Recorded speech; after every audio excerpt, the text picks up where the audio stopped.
శ్రావణ మాసంలో ముక్కలైన ముద్ద తింటది. ఇదేంట్రా అయితే? అరే నీ అబ్బా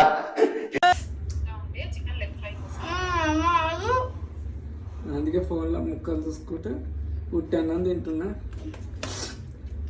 ఉట్టాన్నం తింటున్నా. చిన్న పెడితే నాకు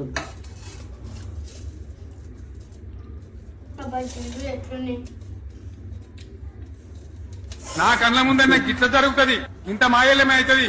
నేను కూడా ముక్కలు కావాలి నాకు. ముక్కలు లేకపోతే ముద్ద దిగదంట.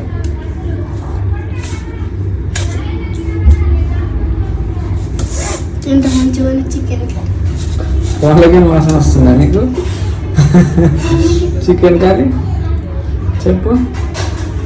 అట్లా మేము ఎగిరి చేసుకోవాలి, లేకుంటే కళ్ళు తిరిగి చక్కెర వచ్చి కింద వాడిపోతాం అన్నం తినకపోతే. అంతే అంతే. ముక్కలు ముక్కలు తినకపోయినా ఏమవుతుంది? ముక్కలు ఇల్లు ఉన్నాయి కదా, ఇవేంది ముక్కల ఉట్టన్నాము. ఫోన్లో చికెన్ లెగ్ పీసులు. గొప్ప టాలెంట్, చాలా గొప్పదాన్ని. మీరేంటో మీ విధానాలు ఏంటో ఇప్పటికి నాకు అర్థం అవరో బాబు. రే అని ఎవరికైనా చూపించండి రా.